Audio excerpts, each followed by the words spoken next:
In the summer of 2009, a farmer named Peter Silverton was doing what he'd done every morning for the past 30 years. He was walking his land, 240 acres of rolling green outside the village of Kirby Grindalith, deep in the chalk valleys of the Yorkshire wolds, the kind of place where nothing changes, where the hedgerows have been in the same position since the Domesday Book, when your neighbours are the same families who were there when your grandfather farmed the same fields. Peter wasn't looking for anything. That's the part of this story that matters. He wasn't a treasure hunter. He wasn't an archaeologist. He wasn't even particularly interested in history. He was checking drainage in the lower field because the winter rains had left standing water near the old track that ran between the barns and the eastern boundary fence. The ground had started to sink. Not a lot, maybe 6 inches, maybe a foot, but enough that his tractor had nearly tipped the week before, and his wife had told him to sort it out before someone got hurt. So Peter called a local contractor to bring a digger out. They were going to cut a new drainage channel, maybe lay some pipe, maybe just see what was going on beneath the surface. Standard agricultural work, the kind of thing that happens on farms across England every single day and never makes the news. The digger started cutting at around 9 in the morning. By 10:30, Peter Silverton's life had changed forever. If you find stories like this as fascinating as we do, hit subscribe and turn on notifications. We cover the buried history of Britain every single week, and trust us, the story you're about to hear is only the beginning. Now let's get back to that field in Yorkshire. The contractor's name was Andy Moffat. He'd been digging drainage channels in the East Riding for over 20 years. He knew what normal ground looked like. Clay over chalk, maybe some gravel, the occasional field drain from the Victorian era. That's what you expected in the wolds. What you didn't expect was what his bucket hit at roughly 12 feet below the surface. At first, Andy thought it was a pipe, something metallic, something that shouldn't be there. He stopped at the digger and climbed down into the trench to take a look. The soil at that depth was a dense grey-blue clay, the kind that hasn't been disturbed for centuries. And sitting in that clay, partially exposed by the bucket's edge, was something that caught the light in a way that made Andy's stomach drop. It was gold, not a coin, not a ring, something much bigger, something that looked like it had been placed there deliberately, wrapped in what appeared to be the remains of some kind of textile, though most of the fabric had rotted away centuries ago. What remained was a dense, heavy object, roughly the size of a shoebox, covered in a dark patina but unmistakably metallic, unmistakably valuable, unmistakably old. Andy called Peter over. Peter knelt down at the edge of the trench, looked at what was sitting in the clay, and said something that Andy would later repeat to journalists with a quiet laugh. He said, "Well, that's not a drain." They didn't touch it. That part is important. Peter had enough sense, or maybe enough fear, to know that whatever this was, it wasn't something you just picked up and took home. He went back to the farmhouse and called the local council. The council put him through to the county archaeologist. The county archaeologist asked him to describe what he'd found. Peter did his best. There was a long silence on the other end of the line. Within 2 hours, a team from the Yorkshire Museum Trust was on site. Within 4 hours, they'd been joined by specialists from the Portable Antiquities Scheme. By the following morning, the field was cordoned off. By the morning after that, the find had been removed, transported under security, and placed in a temperature-controlled vault at a facility in York. 48 hours, from the moment that digger bucket scraped against something in the clay to the moment the British government effectively took possession of what Peter Silverton had found on his own land. He never held it. He barely got to look at it. And the legal framework that allowed this to happen is one of the oldest and strangest pieces of law still operating in England today. But before we get into the law, before we talk about what the government did and why, we need to talk about what Peter actually found. Because the object that came out of that field in the Yorkshire wolds wasn't just old, it wasn't just valuable. It was, according to the experts who examined it, one of the most significant archaeological discoveries in northern England in over a century. And the story of how it got there, 12 feet underground, in a farmer's drainage field, is a story that stretches back more than 1,000 years. To understand what was buried beneath Peter Silverton's farm, you have to understand the land itself. The Yorkshire Wolds are one of the most archaeologically dense landscapes in Britain. This is a region where human beings have been living, farming, fighting, and burying their dead for at least 5,000 years. The chalk hills that run from the Humber estuary up to the coast near Flamborough Head are riddled with the traces of ancient occupation. Bronze Age barrows dot the ridgelines. Iron Age settlements lie beneath modern fields. Roman roads cut straight lines across the landscape, connecting forts and villas that thrived for nearly 4 centuries. And then there are the Anglo-Saxons and the Vikings. This is the part of England where those two cultures collided most violently. When the Great Heathen Army landed in East Anglia in 865 AD, Yorkshire was one of their primary targets. The Viking capture of York, which they called Jorvik, in 866 AD, was one of the defining moments in English history. It transformed the political landscape of the entire island. It created the Danelaw, a vast swathe of eastern England governed by Norse law and Norse customs. And it brought enormous wealth into the region, wealth that came from trade, from conquest, from the movement of goods and people across the North Sea. The Wolds sat right in the middle of all of this. The chalk valleys provided natural routes between the coast and the interior. The fertile soil supported agriculture that fed the growing population of Jorvik. And the ridges and hilltops offered defensive positions that were valued by every culture that ever occupied this land. So when Peter Silverton found something buried 12 feet underground, the question wasn't really whether it was old. The question was which layer of history it belonged to. The answer, when it finally came, was extraordinary. The initial assessment, conducted by the Yorkshire Museum Trust within the first week, identified the find as a collection of objects, not a single piece. What had looked like a shoebox-sized lump of metal turned out to be, once the conservators began their careful cleaning, a tightly packed group of items that had been bundled together and buried as a single deposit. The textile wrapping, though almost entirely degraded, appeared to have been a fine linen cloth. Inside that cloth were objects that spanned at least 2 centuries of production and represented connections to places as far away as the Frankish Empire and the Byzantine East. The core of the hoard, as it would come to be classified, consisted of gold and silver metalwork of astonishing quality. There were brooches, there were arm rings, there were fragments of what appeared to be ecclesiastical vessels, church silver that had been cut up, probably for redistribution as payment or gift. There were coins, some Anglo-Saxon, some Carolingian, a few that defied immediate identification. And there was one piece that stopped the conservators cold when they first saw it clearly under the lights of the lab. It was a pendant, gold, set with garnets in the cloisonné technique, with interlaced animal ornament of a type that placed it firmly in the 7th century. The 7th century. That meant this piece was already at least 200 years old when someone bundled it up with coins from the 9th century and buried the whole lot in a Yorkshire hillside. Why would someone do that? Why would you take a collection of incredibly valuable objects, some of them already antiques, wrap them in linen, and bury them 12 feet underground in a chalk valley? The answer tells you everything about what life was like in 9th century England. The late 9th century was a period of extreme violence and instability in this part of the world. The Viking incursions that had begun as seasonal raiding in the late 8th century had escalated into full-scale invasion and conquest. The Anglo-Saxon kingdoms were being dismantled one by one. Northumbria fell, East Anglia fell, Mercia was divided. Only Wessex, under Alfred the Great, managed to hold out, and even that was a near thing. In this environment, the people who had accumulated wealth faced a terrible choice. You couldn't carry everything with you if you had to flee. You couldn't trust that your hall or your church would still be standing when you came back. The Vikings were thorough in their looting and their destruction, so you did the only thing you could do. You gathered your most valuable possessions, you wrapped them carefully, and you buried them somewhere you thought you could find again. The problem, of course, was that many of the people who buried their treasures never came back for them. They were killed, they were enslaved, they fled so far and for so long that they could never return to the exact spot, or the landscape changed.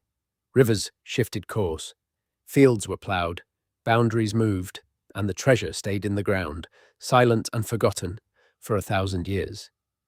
That's what happened in Peter Silverton's field.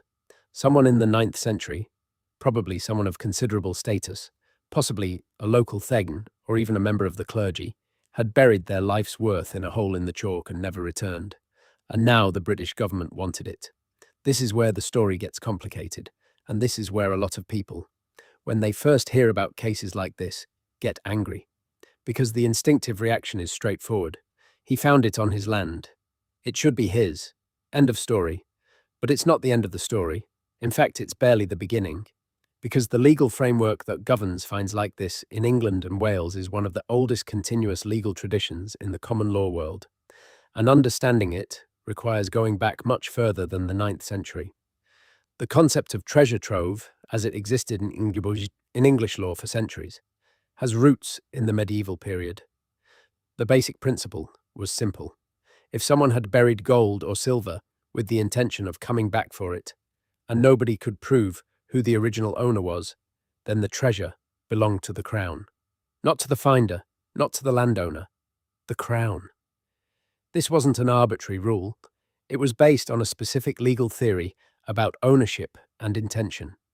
If the person who buried the treasure intended to return for it, then the treasure was never truly abandoned. It still belonged to someone. And since that someone was dead and had no identifiable heirs, the legal ownership reverted to the sovereign. The crown was, in legal theory, the ultimate owner of all unclaimed property in the realm. The key word there is intention. Under the old treasure trove law, the coroner had to determine whether the objects had been buried with the intention of recovery, what the lawyers called animus revertendi. If the owner had simply lost the objects or thrown them away, or if the objects had ended up in the ground by accident, then they weren't treasure trove. They belonged to the landowner. This created some absurd situations. A hoard of coins buried in a pot was treasure trove because someone clearly meant to come back for it. But a single gold ring dropped in a field was not, because it was lost, not hidden. A collection of silver buried during a Viking raid was treasure trove. A Roman bracelet that fell off someone's arm during a battle was not. The entire legal framework depended on guessing the intentions of someone who had been dead for centuries, which is about as reliable as you'd expect it to be.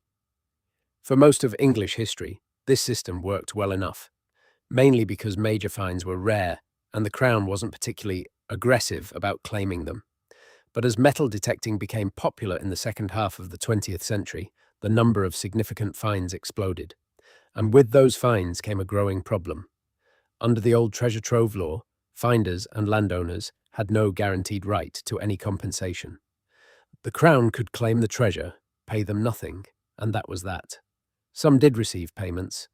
The British Museum, which was usually the institution that acquired treasure trove finds, had a practice of paying ex gratia rewards equal to the market value of the objects.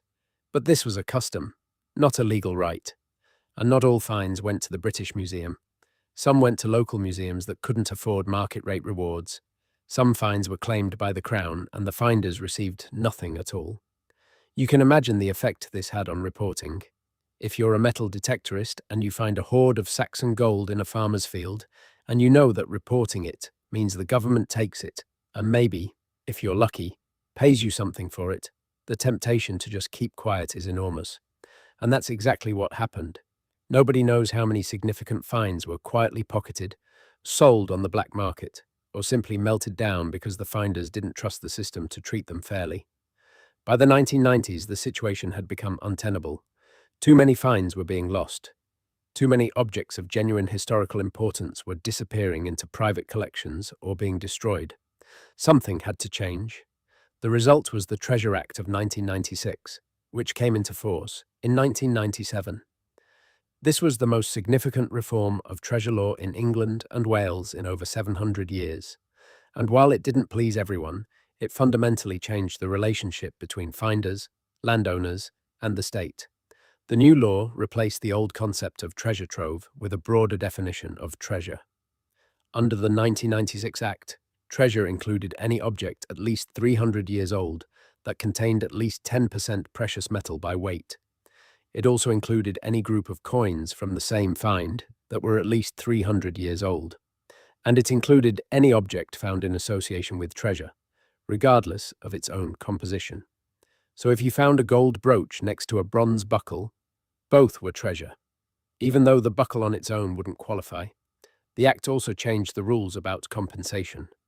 Under the new system, the finder and the landowner are entitled to a reward equal to the full market value of the treasure, split between them.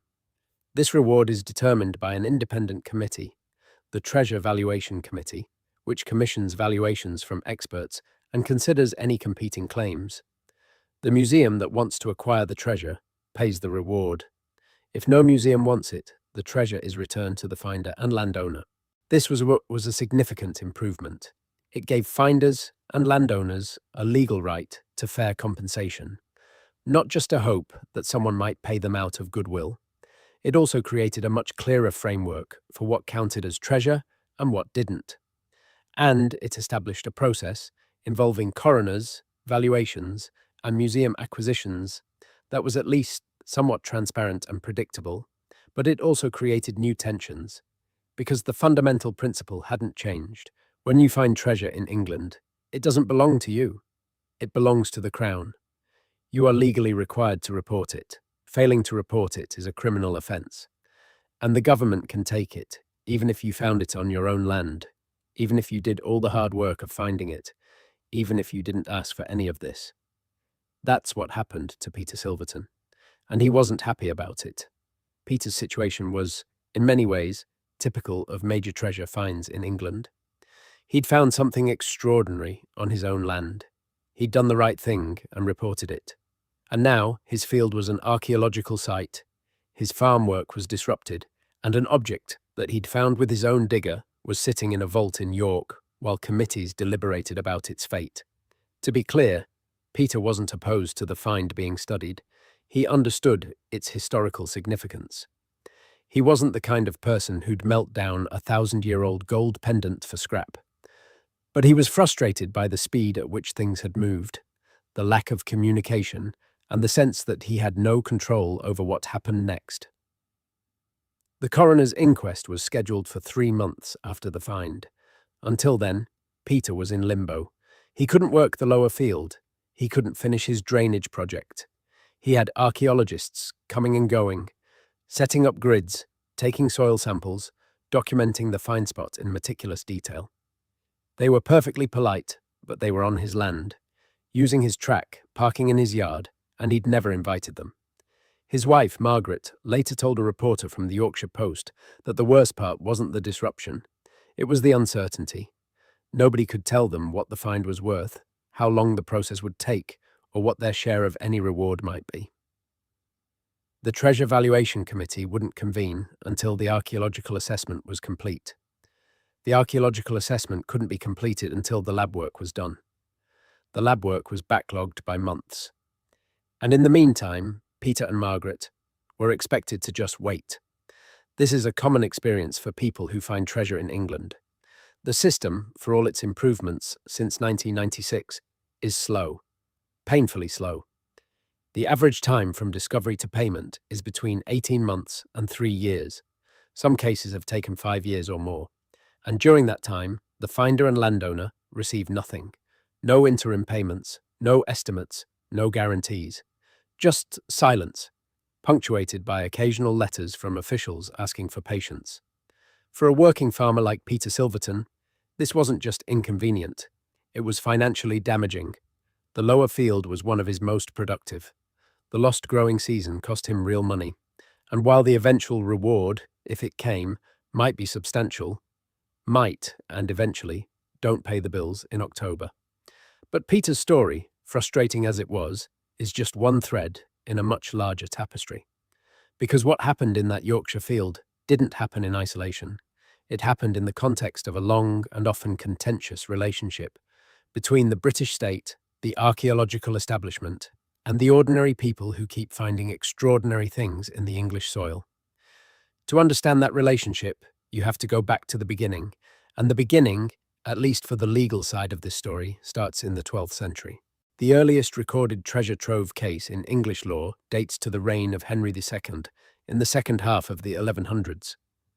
The Assize of Northampton, issued in 1176, included provisions relating to treasure found in the ground, establishing the Crown's right to claim it. This wasn't a new idea even then.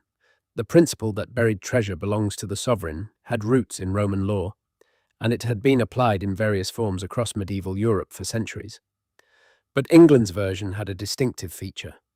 Unlike some continental legal systems, which divided found treasure between the finder and the state, English law gave everything to the Crown. The finder got nothing. The landowner got nothing. It all went to the king. Over the centuries, this rule was enforced with varying degrees of enthusiasm.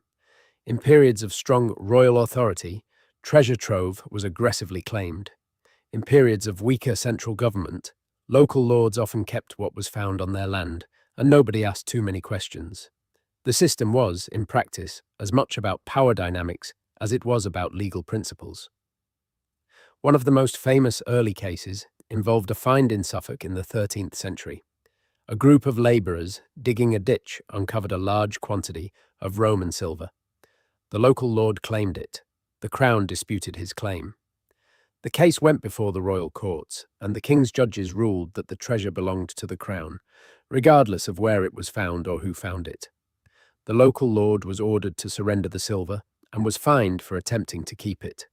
This case established a precedent that would endure for centuries. The Crown's right to treasure trove was not merely a custom or a tradition. It was a legal right, enforceable through the courts and backed by the threat of punishment for those who tried to circumvent it. But there was always a gap between the law and reality. The vast majority of treasure finds in medieval England were never reported to the Crown. People found things, kept them, sold them, melted them down, or reburied them. The risk of being caught was low, and the incentive to report was non-existent. Why would you tell the king about the gold you'd found when the king would just take it from you? This problem persisted for centuries, and it got worse as the pace of discovery increased. The agricultural revolution of the 18th and 19th centuries, with its deep ploughing, field drainage, and land enclosure, disturbed ground that hadn't been touched for 1,000 years or more. Finds became more frequent, and with each find came the same question: report it and lose it, or keep quiet and keep it.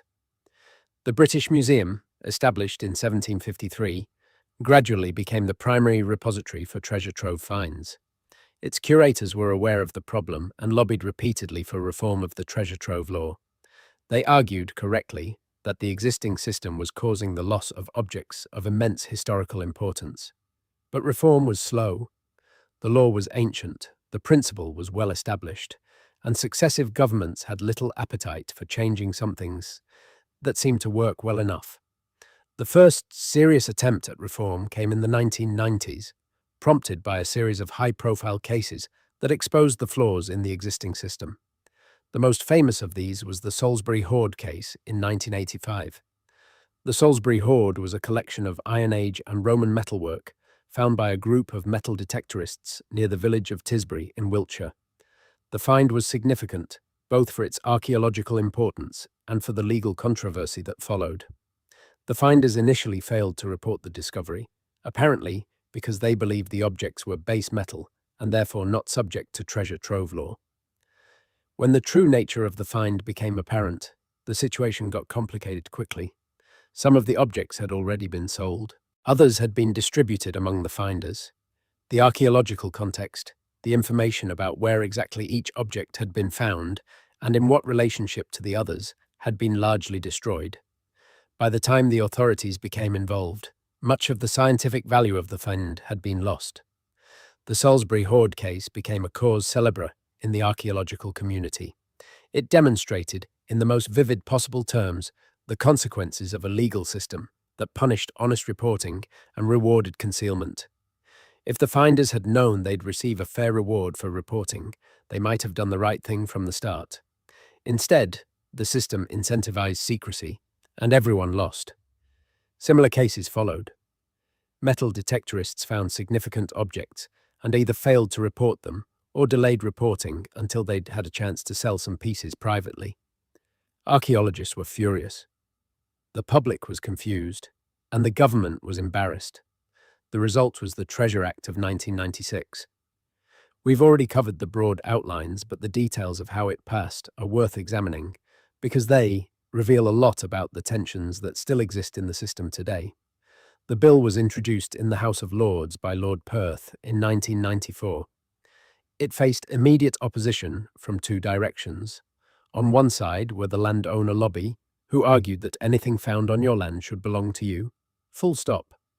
On the other were the archaeological purists, who wanted the law to cover all archaeological finds, not just those containing precious metals. The landowner argument had a certain common sense appeal. If you own the land, you own everything in it, or at least you should. This is how property law works in most other contexts. If you buy a house and find a stash of cash hidden in the walls, the money is yours. Why should buried gold be any different? The answer, according to the law, is historical precedent and public interest. Treasure trove law predates modern property law. It comes from a time when the sovereign's rights took precedence over individual ownership in certain specific areas. And the public interest argument is that objects of national historical significance shouldn't be subject to the same rules as, say, gravel or clay. They're part of the nation's heritage, and the nation has a legitimate interest in preserving and studying them. The archaeological purists had a different complaint. They wanted the law to cover everything found in the ground, not just precious metals. A piece of pottery might be more historically significant than a gold coin, but under the Treasure Act, the pottery would be ignored while the coin would be claimed. This seemed arbitrary and, from a scholarly perspective, indefensible. In the end, the act was a compromise. It broadened the definition of treasure beyond the old treasure trove rules, but didn't go as far as the archaeologists wanted. It created a reward system to incentivize reporting, but didn't give finders or landowners outright ownership.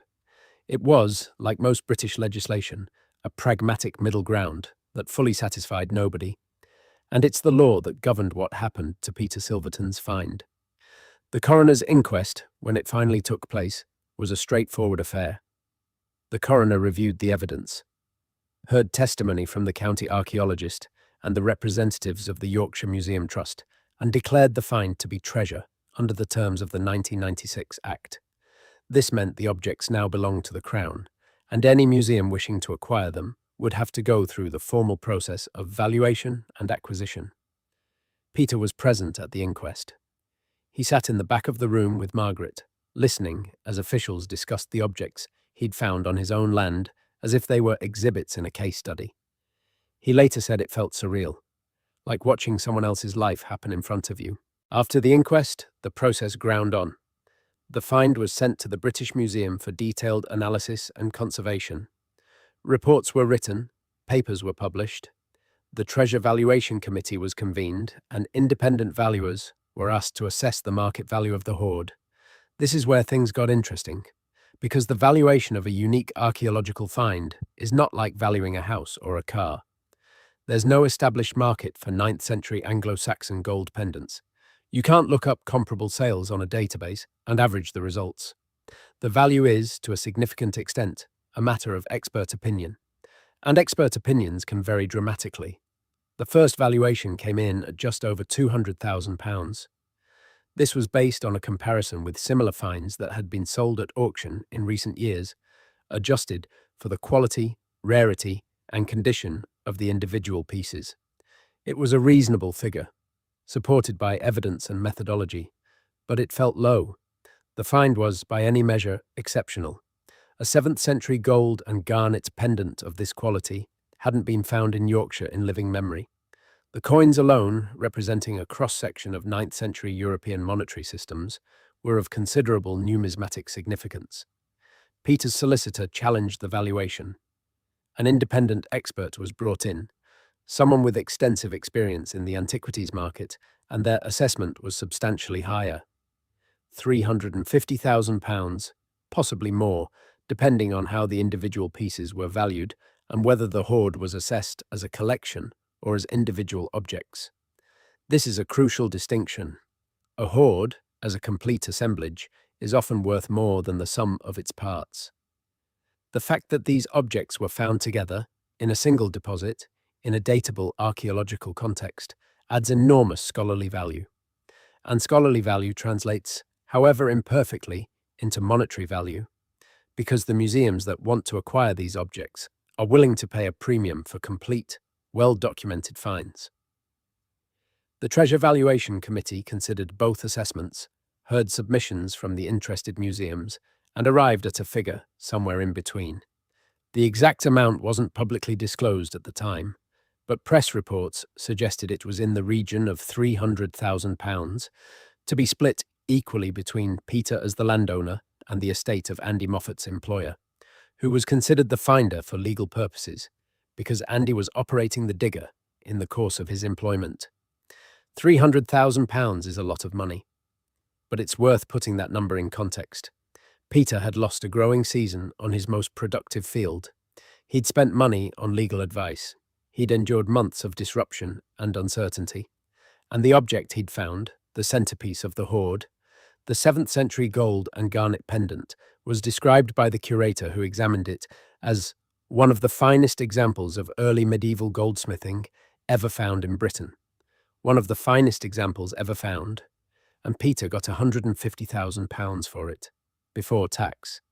He was, depending on the day you asked him, either quietly satisfied or bitterly disappointed. It was more money than he'd expected when he first saw the thing lying in the clay. But it felt like less than it should have been, given what he'd contributed to the nation's understanding of its own past. This tension between gratitude and resentment, between public duty and private rights, is at the heart of almost every major treasure find in England. And it's not going away. Let's step back from Peter's story for a moment and look at the bigger picture. Because Yorkshire is not just any county when it comes to archaeological finds. It is, by some measures, the most archaeologically productive region in all of England. And the discoveries that have come out of Yorkshire soil over the past century read like a catalogue of British history itself. Start with the Romans. Yorkshire was home to Iberacum, modern York, one of the most important cities in Roman Britain. It was the capital of Britannia Inferior, the northern province. 2 Roman emperors died there, Septimius Severus in 211 AD and Constantius Chlorus in 306 AD. Constantine the Great, arguably the most important Roman emperor since Augustus, was proclaimed emperor in York. The city was a centre of military power, trade, and administration for nearly 4 centuries. The Roman presence left an enormous archaeological footprint across Yorkshire. Forts, roads, villas, temples, bathhouses. The evidence is everywhere, and much of it remains underground, waiting to be found by farmers, builders, and metal detectorists going about their daily business. Some of the most spectacular Roman finds in Britain have come from Yorkshire.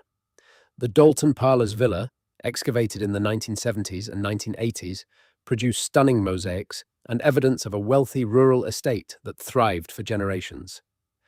The Aldborough Roman town site, near modern Boroughbridge, has been producing finds since the 18th century and is still yielding surprises. The Bro-on-Noe fort, the various signal stations along the coast, the Vichy and villages and farmsteads scattered across the landscape. All of these contribute to a picture of Yorkshire as a thoroughly Romanized landscape. But the Romans are just one layer. Beneath them lie the Iron Age Britons, who farmed this land for centuries before the legions arrived. The Arras culture of the East Riding, named after a cemetery site near Market Weighton, is famous for its distinctive burial practices, including chariot burials that are among the most elaborate found anywhere in Europe outside the Celtic heartlands. The Wetwang chariot burial, discovered in 2001, caused an international sensation. The skeleton of a woman was found lying in a dismantled chariot, accompanied by a bronze mirror of extraordinary workmanship. The mirror alone was a masterpiece. The entire burial complex told a story about Iron Age society, about status, about gender, about the connections between Yorkshire and the wider Celtic world that was far more complex and sophisticated than most people imagined. Above the Romans come the Anglo-Saxons. The Germanic settlers who arrived in Yorkshire from the 5th century onwards transformed the landscape and the culture. The Kingdom of Northumbria, which at its peak stretched from the Humbers to the Firth of Forth, was one of the great powers of early medieval Britain. Its kings, warriors, and monks produced art and literature that still resonates today. The Lindisfarne Gospels, though associated with the monastery on Holy Island, were a product of Northumbrian culture. The Whitby Synod of 664, where the Roman and Celtic traditions of Christianity were debated and reconciled, took place in Yorkshire. The Venerable Bede, the greatest scholar of the early medieval period, lived and worked just across the county boundary in Jarrow, but his world was deeply connected to Yorkshire. And then the Vikings came. The Norse impact on Yorkshire was massive and enduring. The Danelaw, established in the late 9th century, encompassed most of eastern England, and Yorkshire was its heartland. York became Jorvik, one of the most important Viking trading cities in the world.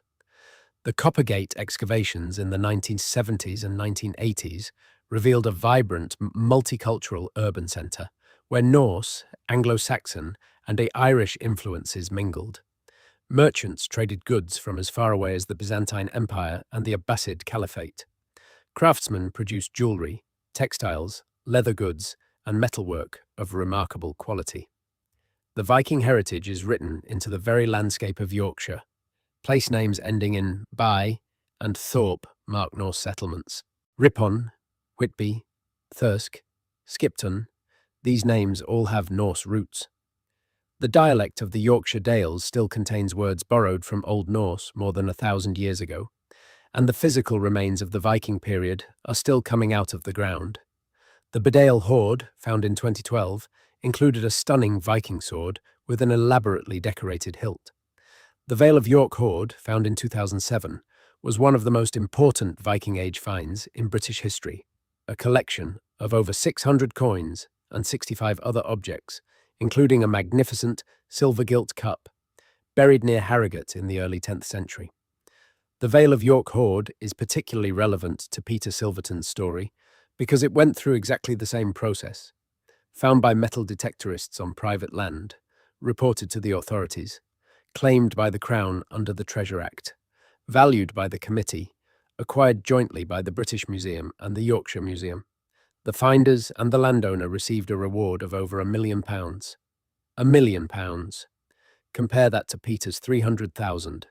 The difference? Scale, publicity, and the specific objects involved. The Vale of York hoard was bigger, more complete, and came with a cup that was immediately recognised as a masterpiece. Peter's find was smaller, but the quality of the individual pieces, especially that pendant, was arguably just as high. This inconsistency in valuation is one of the ongoing frustrations with the treasure system. Two finds of comparable significance can receive wildly different rewards depending on the composition of the Treasure Valuation Committee, the availability of comparable sales data, and the financial resources of the acquiring museum. There's no formula. There's no algorithm. It's a judgment call, and judgment calls can be wrong. But let's leave the modern system for a moment and go deeper into the history of Yorkshire's buried wealth. Because the story of treasure in English soil is not just a story about objects. It's a story about the people who buried them and the world that forced them to do it. Consider the 9th century, the period when Peter Silverton's hoard was most likely buried. This was a time of almost constant warfare in northern England. The Viking invasions that began in the 790s with the famous raid on Lindisfarne in 793 escalated throughout the 9th century into a full-scale campaign of conquest. The Great Heathen Army, as the Anglo-Saxon Chronicle called it, arrived in East Anglia in 865 AD. This was not a raiding party. This was an invasion force, led by the sons of the legendary Ragnar Lothbrok. It was larger, more organised, and more ambitious than anything the Anglo-Saxons had faced before. Within 2 years, the army had conquered Northumbria. York fell in 866 after a brief siege. The Northumbrian kings, Osbert and Aella, were both killed in the fighting. The kingdom, which had been one of the most powerful in England, effectively ceased to exist as an independent state. The fall of York sent shockwaves across England. If Northumbria could fall, anyone could. And the great heathen army wasn't done. It moved south into Mercia, then into East Anglia, where King Edmund was killed, later to be revered as a martyr and saint. By 871, the army was attacking Wessex, the last remaining Anglo-Saxon kingdom of any strength. During these years of upheaval, thousands of people across northern England faced impossible choices: flee or stay, fight or submit. And for those who had accumulated wealth, there was the agonizing question of what to do with their valuables. You couldn't carry everything, the roads were dangerous, the armies were everywhere, and if the Vikings caught you with gold, they'd take it and probably kill you. So people buried things, all over England, but especially in the north and east. In the areas most directly affected by the Viking campaigns, people dug holes and hid their treasures. Some buried them in the floors of their houses. Some buried them in churchyards, where they hoped the sanctity of the ground might offer some protection. Some, like the person who buried Peter's hoard, took their treasures to remote spots, away from settlements, and hid them deep in the earth. The archaeological record of 9th century England is dotted with these hidden deposits. Each one represents a moment of crisis, a decision made under extreme pressure, a gamble that the crisis would pass and the owner would return. Each one is also a memorial, because the fact that the treasure is still in the ground means the owner never came back. We don't know who buried Peter's hoard. We don't know their name, their gender, their status, or their ultimate fate. We know only what they owned and what they chose to save. And from those objects, we can build a partial picture of their world. The 7th century pendant tells us that this person, or their family, had connections to an older, pre-Viking world of Anglo-Saxon aristocratic culture. Cloisonne garnet work of this quality was the product of highly skilled craftsmen working for the highest levels of society. Similar work appears in the Sutton Hoo burial, in the Staffordshire hoard, in the great royal burial sites of Anglo-Saxon England. This pendant was an heirloom, a piece of family history that had been passed down for generations before it was wrapped in linen and buried in the Yorkshire clay. The coins give us a rough date range. The latest coins in the hoard, those with the narrowest possible dates, place the burial in the 870s or 880s, right in the middle of the Viking campaigns. The presence of Carolingian coins, minted on the continent, tells us that the owner was connected to international trade networks that linked England to the Frankish Empire. The church silver, cut into fragments, tells a darker story. This practice, known as hacksilver, was common in the Viking world. Precious metal was valued by weight, not by form. A beautiful chalice and a chunk of raw silver were worth the same to a Viking merchant, so long as they weighed the same. The presence of cut-up church silver in the hoard could mean several things. The owner might have acquired it through legitimate trade with Viking merchants. It might have been looted from a church and sold at a market. Or the owner might have cut up their own church's silver to distribute as payment or tribute. Whatever the explanation, the hoard paints a picture of a world in transition, old Anglo-Saxon traditions coexisting with new Viking realities. Christian treasures sitting next to pagan-influenced metalwork. English coins mixed with continental ones. A society being violently reshaped, with individual lives caught in the currents. And now, more than 1,000 years later, that individual life had intersected with Peter Silverton's. A farmer in the 21st century had uncovered the anxieties of a person in the 9th. Two people, separated by 1,100 years, connected by a hole in a chalk hillside. There's something profound about that connection, something that goes beyond the monetary value of the objects or the legal technicalities of treasure law. It's about continuity, about the layers of human experience embedded in a landscape, about the fact that the ground beneath our feet is full of stories, and that sometimes when a drainage project goes sideways, those stories come to the surface. But profundity doesn't pay the bills, and for Peter Silverton, the aftermath of his discovery was as much about practicalities as it was about philosophy. The archaeological investigation of the find spot took 4 months.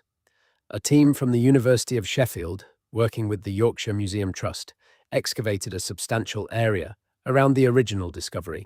They found no additional objects, but they did find evidence that the hoard had been buried in a deliberately excavated pit, confirming the intentional deposition that the Treasure Act required. The chalk geology of the area had preserved the burial environment remarkably well, providing environmental data that helped contextualize the find. The conservation work took longer. The gold items were in relatively good condition, gold being chemically stable, but the silver pieces were heavily corroded. The process of stabilizing and cleaning them, without damaging any information preserved in the corrosion layers, took over a year. The conservators at the British Museum worked with extraordinary care, using techniques that would have seemed like science fiction to the person who made these objects in the 7th and 9th centuries.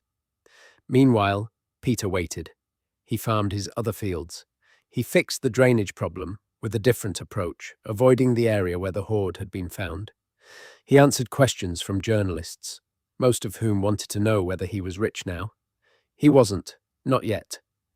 The reward hadn't been determined, let alone paid.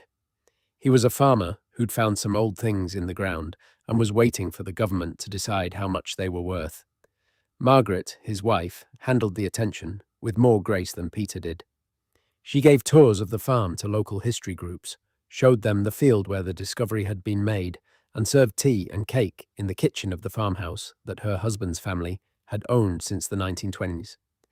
She had a talent for making the extraordinary seem homely, for connecting the grand narrative of English history to the muddy reality of a working farm in the Wolds. It was Margaret who pointed out the irony that nobody seemed to notice. The field where the hoard was found had been in the Silverton family for nearly a century. 3 generations of farmers had worked that ground without ever knowing what was beneath their feet. Peter's grandfather had ploughed it with horses. His father had ploughed it with a tractor. Peter himself had been over every inch of it 100 times, and it took a sinking drainage channel and a contractor with a digger to bring the past to the surface. How many other fields in Yorkshire are hiding something similar? How many farmers are walking over buried hoards every day without knowing it? The honest answer is, we have no idea. The Portable Antiquities Scheme, established in 1997 to record archaeological finds made by the public, has documented hundreds of thousands of objects since its inception. But those are only the ones that get reported. The actual number of significant objects in the ground, awaiting discovery, is unknowable. What we do know is that the landscape of Yorkshire, and indeed the landscape of England as a whole, is far richer archaeologically than most people realise. Every road improvement, every new housing development, every ploughed field has the potential to uncover something significant. The question is always whether the discovery is recognised for what it is, reported to the appropriate authorities, and handled in a way that preserves its scientific and historical value. This is the great challenge of the treasure system.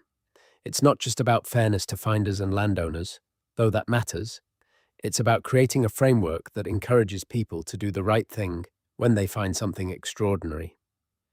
A framework that balances the public interest in preserving the nation's heritage with the private rights of the individuals who happen to own the land where that heritage is buried.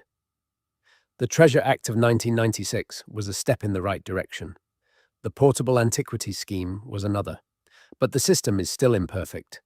Cases like Peter Silverton's, where the process was slow, the communication was poor, and the eventual reward felt inadequate, don't inspire confidence. They make the next farmer who finds something in their field think twice about picking up the phone. And that's dangerous, because every unreported find is a lost piece of the puzzle.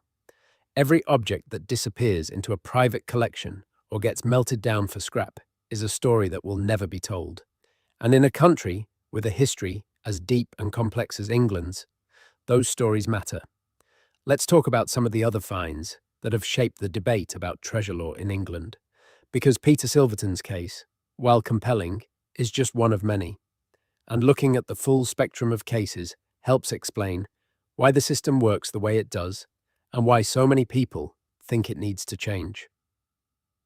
The most famous treasure find in English history is without question the Sutton Hoo ship burial. Discovered in 1939 on the estate of Edith Pretty in Suffolk, the burial contained one of the richest collections of Anglo-Saxon artifacts ever found, including the iconic helmet, the gold and garnet shoulder clasps, the great gold buckle, and dozens of other objects of breathtaking quality. But Sutton Hoo also produced one of the most remarkable legal outcomes in treasure trove history. The coroner's inquest, held in 1939, determined that the objects were not a treasure trove. The reasoning was that the objects had been buried as grave goods, not with the intention of recovery, so they failed the animus revertendi test. This meant they belonged to the landowner, Edith Pretty, not the Crown. Edith Pretty then did something extraordinary. She donated the entire collection to the British Museum. All of it, every piece. She received no payment, asked for no reward, and expressed only the wish that the objects be properly studied and displayed. It was one of the most generous acts of cultural philanthropy in British history, and it ensured that the Sutton Hoo treasure is accessible to the public to this day.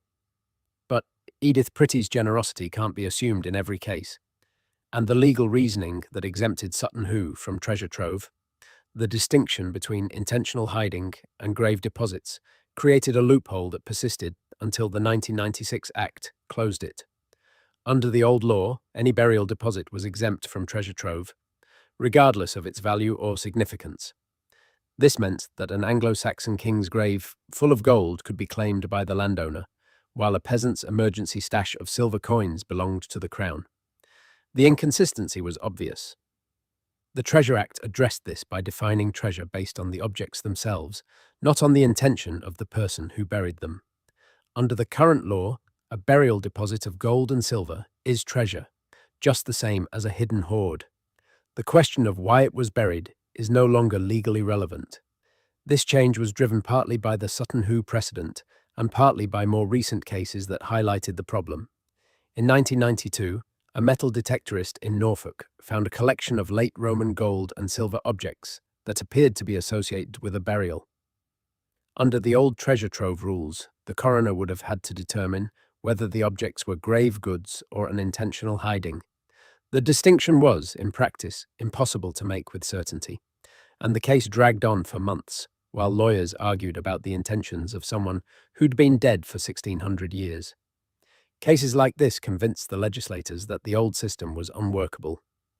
The 1996 Act simplified things, but it also expanded the state's claim over a much wider range of fines, and it's this expansion that continues to generate controversy. Consider the Staffordshire hoard, found in 2009, the same year as Peter Silverton's discovery. This was the largest hoard of Anglo-Saxon gold ever found, over 3,500 items weighing more than 5 kilograms in total. It was found by Terry Herbert, a metal detectorist, on a farm in South Staffordshire. The find was declared treasure under the 1996 Act, and the reward was set at £3,285,000, split between Herbert and the farmer, Fred Johnson. £3 million. Compare that to Peter's 300,000. The Staffordshire hoard was undeniably larger and more spectacular, but the disparity in rewards raises questions about how the valuation system works. Is Peter's pendant, one of the finest examples of early medieval goldsmithing in Britain, really worth 1/10 of the Staffordshire hoard's total value? The answer depends on who you ask and what methodology they use. The Treasure Valuation Committee does its best, but it's working in a market that barely exists. There are no regular auctions of 9th century Anglo-Saxon hoards.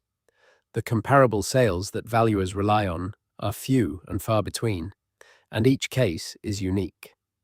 Two experts looking at the same object can reasonably arrive at valuations that differ by a factor of 2 or 3. And when the stakes are this high, those differences matter enormously to the people waiting for their checks. Terry Herbert, the finder of the Staffordshire hoard, went through many of the same frustrations as Peter Silverton. The process was slow, the communication was patchy. The reward, when it finally came, was substantial, but it arrived years after the discovery. And Herbert, like many finders, felt that the system treated him more like a witness than a stakeholder.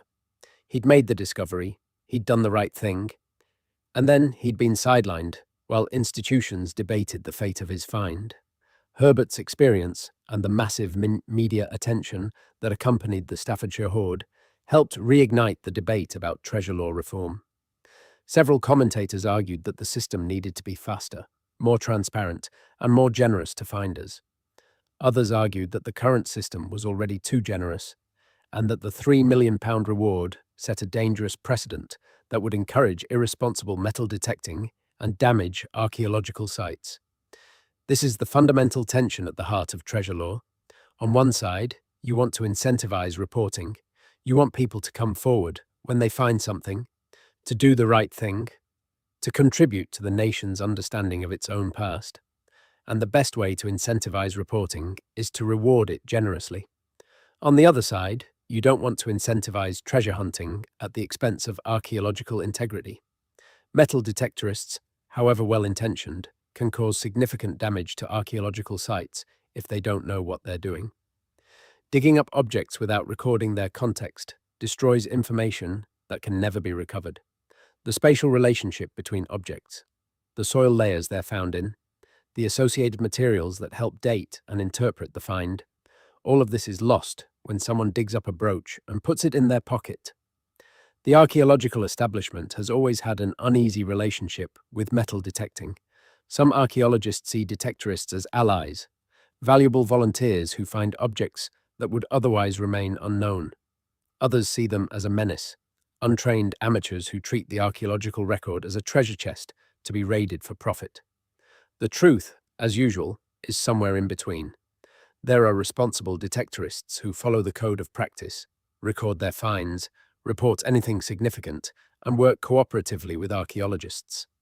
And there are irresponsible ones, sometimes called nighthawks, who trespass on protected sites, dig without permission, and sell their finds on the black market without ever telling anyone where they were found. The Treasure Act and the Portable Antiquities Scheme have done a lot to bridge the gap between the archaeological community and responsible detectorists. The PAS, in particular, has been remarkably successful.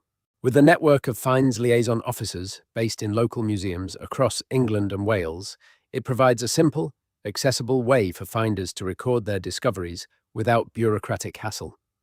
Over 1.5 million objects have been recorded through the scheme since 1997, creating a database of extraordinary scope and value. But the scheme is chronically underfunded. The finds liaison officers are overworked. Response times can be slow, and when a major find is reported, the transition from the friendly, informal pass process to the formal legalistic treasure process can be jarring. 1 minute you're chatting with a local finds officer about the coin you found in a ploughed field. The next, you're dealing with coroners, solicitors, and valuation committees. The shift in tone is enough to put some finders off reporting altogether. Peter Silverton wasn't a metal detectorist. He was a farmer who happened to find some things while doing farm work.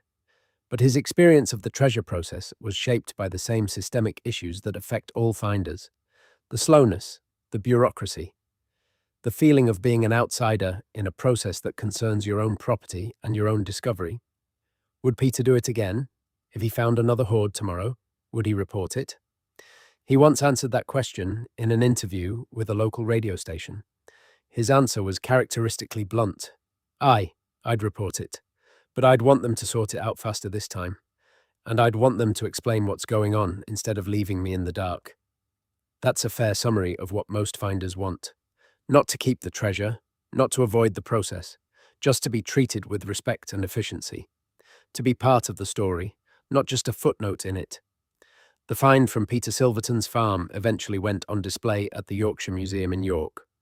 The pendant, cleaned and conserved, was given pride of place in a new gallery, dedicated to the early medieval history of the region. It sits in a climate-controlled case under soft lighting, and visitors from around the world come to see it.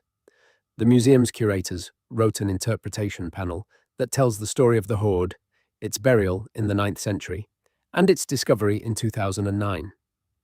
Peter and Margaret are mentioned briefly, credited as the landowners on whose farm the find was made. Andy Moffat, the digger driver, is credited as the finder. The panel doesn't mention the legal process, the valuation dispute, or the months of frustration. It presents the find as a straightforward story of discovery and scholarship, which is true enough as far as it goes. But the full story is messier. It's a story about law and money and power and history, about who owns the past and who profits from it, about the gap between the grand narrative of English history and the daily reality of the people who live on the land where that history happened. And it's a story that keeps repeating. Every year, new finds are reported across England and Wales. Every year, the treasure process grinds into action. Coroners convene inquests, committees assess values, museums scramble to raise acquisition funds. Every year, finders and landowners wait and wonder whether the system will treat them fairly. Some finds are handled well. The process is smooth, the communication is clear, and the reward arrives in a reasonable time frame. Others are handled badly, with delays, disputes, and feelings of resentment that linger for years. The system is getting better, slowly, but it's still far from perfect. And beneath the surface of the English countryside, thousands of objects are still waiting, buried by people whose names we'll never know, in circumstances we can only guess at. Some will be found by metal detectorists, some by farmers, some by builders digging foundations for new houses. Some will never be found at all. The chalk and clay will hold them forever, silent witnesses to a past that is always closer than we think. Let's go deeper into the specific archaeological context of the Yorkshire Wolds, the landscape where Peter Silverton's hoard was found. Because this area has a story to tell that goes far beyond any single discovery. The Wolds are a crescent-shaped range of chalk hills that curve from the Humber estuary in the south to the coast at Flamborough Head in the north. They're the northernmost chalk upland in Britain, a geological outlier separated from the chalk downs of southern England by hundreds of miles of different terrain.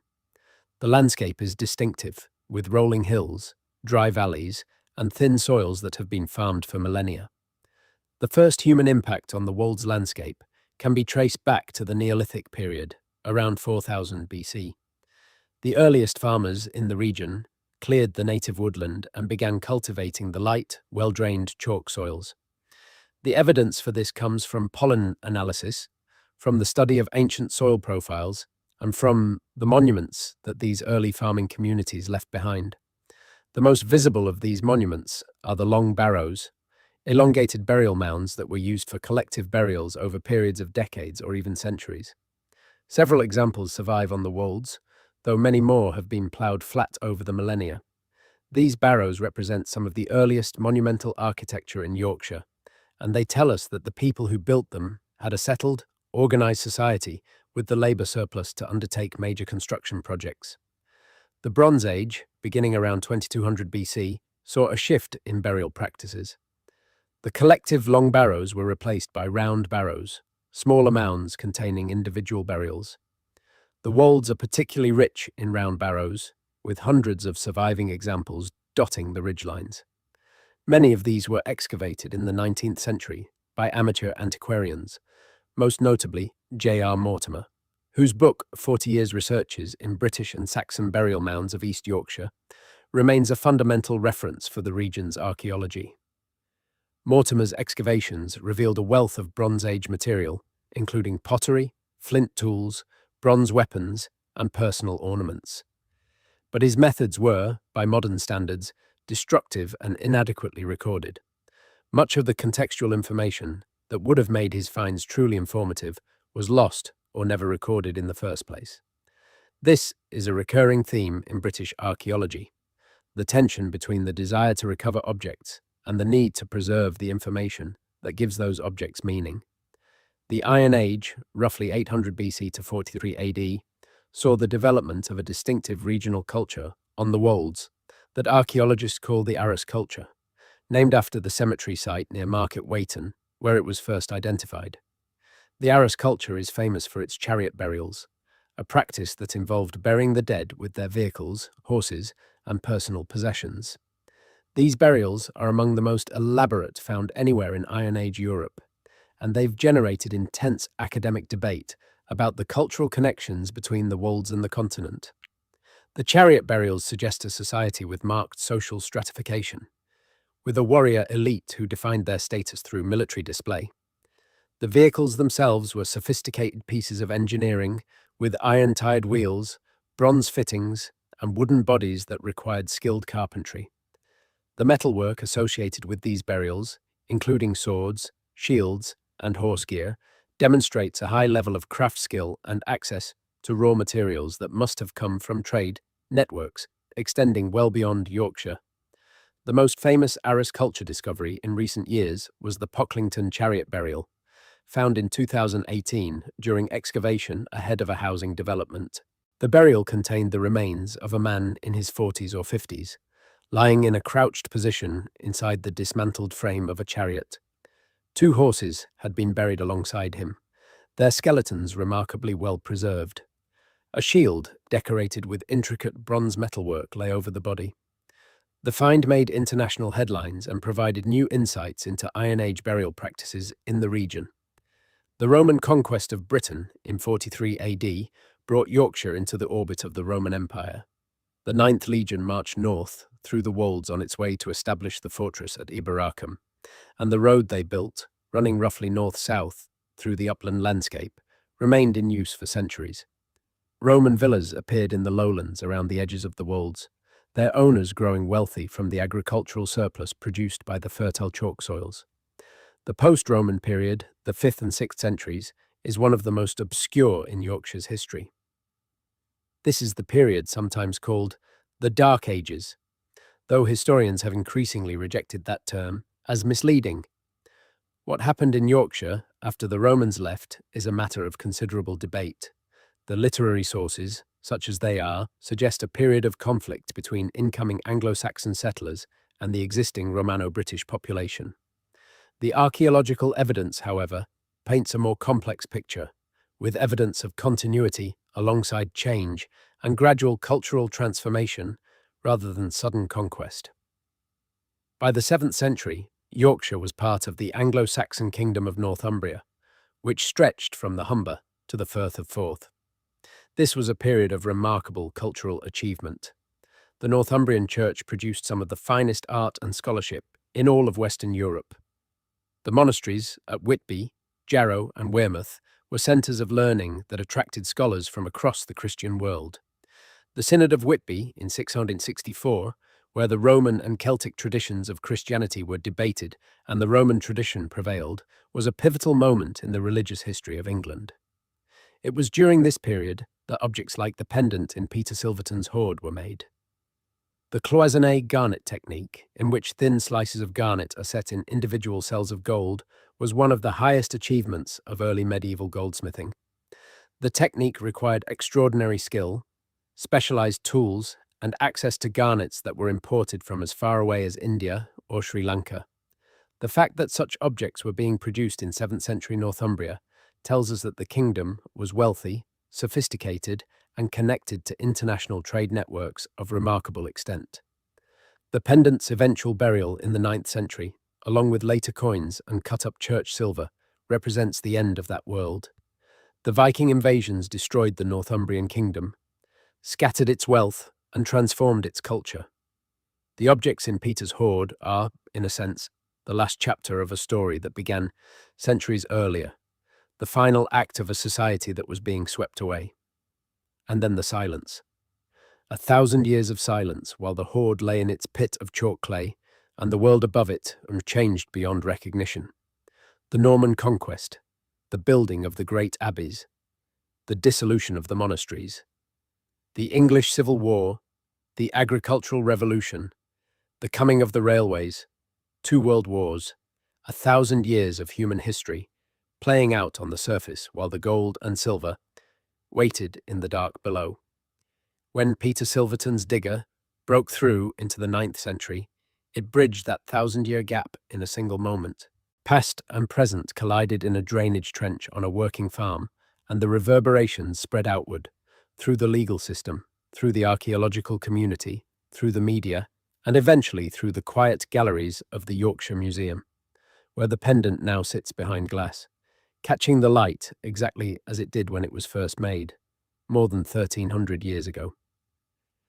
There's another dimension to this story that we haven't explored yet, and it's one that often gets overlooked in discussions about treasure finds. It's the question of what these objects mean, not to the scholars who study them or the institutions that display them, but to the communities where they're found. Peter Silverton lived in a small village. Everyone knew everyone. When the news of his discovery got out, the village reacted in ways he hadn't anticipated. Some neighbours were excited, fascinated by the idea that their quiet corner of Yorkshire had produced something of national importance. Others were less enthusiastic. There were rumours, none of them true, that Peter had found much more than he'd declared, that he was sitting on a pile of gold that he hadn't reported, that the reward money was going to change him, make him different, separate him from the community that had been his world for 60 years. Small communities can be unforgiving in these situations. The sudden arrival of wealth, even potential wealth, disrupts the social equilibrium that keeps rural villages functioning. People who've been your friends for decades start looking at you differently. Conversations at the pub become awkward. You can feel the shift, even if nobody says anything directly. Peter and Margaret weathered it well enough. They stayed in the village, kept farming, didn't change their lifestyle noticeably when the reward money finally came through. But the experience left its mark. Peter became more reserved, more cautious about what he said and to whom. He declined most interview requests after the first few months. He told one journalist that the whole thing had been more trouble than it was worth, though it was hard to know whether he really meant it. This social dimension is something that the treasure system doesn't account for. The legal framework deals with ownership, valuation, and compensation. It doesn't deal with the human consequences of finding something extraordinary in an ordinary place. The envy, the suspicion, the disruption, the loss of privacy, these are real costs, and they're borne entirely by the finder and the landowner. Nobody compensates you for the awkwardness at the village shop, or the distant cousin who suddenly calls after 30 years of silence, or the metal detectorists who start showing up on your land without permission, hoping to find what you might have missed. These are, of course, first world problems. Peter Silverton found treasure and got paid for it. There are worse things in life. But the point is that the experience of finding treasure is not the fairy tale that most people imagine. It's a complex, stressful, ambiguous process that changes your relationship with your land, your community, and your own past. And it raises a question that has no easy answer. Who really benefits from the discovery of buried treasure in England? The museums benefit. They get objects of extraordinary quality and significance for their collections, objects that attract visitors, generate research, and enhance the institution's prestige. The Yorkshire Museum's acquisition of Peter's hoard raised the museum's profile significantly. Visitor numbers increased. Grant applications cited the find. The pendant became an icon, reproduced on postcards and posters and educational materials. The public benefits. People can see these objects, learn from them, understand their own history through them.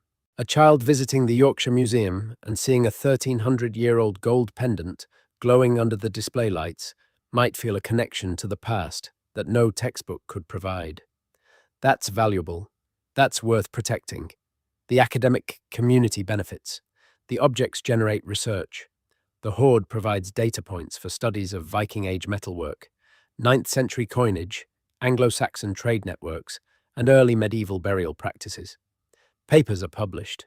PhD theses are written. Knowledge is advanced. The cumulative effect of thousands of finds, each one adding to the picture, has transformed our understanding of early medieval England. But what about the finder? What about the farmer who was just trying to fix his drainage? Peter got his money, eventually. He kept his farm. He didn't lose anything in a material sense, but he didn't gain what most people imagine he gained either. He didn't become rich. He didn't become famous, beyond a brief flurry of local press coverage. He didn't even get to keep the thing he found. What he got was a story. A hell of a story, to be fair. The story of the morning when a drainage project went sideways and 1,000 years of buried history came to light. The story of the pendant that glowed in the clay and the archaeologists who descended on his farm and the coroner who declared his find the property of the Crown. It's a story he told for years, at the pub, at the market, to the grandchildren who came to visit and wanted to see the exact spot where Grandad found the treasure. And maybe that's enough. Maybe that's the real reward. Not the money, but the story. The knowledge that your field, your ordinary, muddy, rain-soaked field, held something extraordinary. That you were the one who found it. that you were the bridge between the 9th century and the 21st, the person who connected two eras of English history through the simple act of digging a drainage trench. Or maybe it's not enough. Maybe Peter deserved more. Maybe the system should have been faster, more generous, more respectful. Maybe the next farmer who finds something in their field should get a better deal.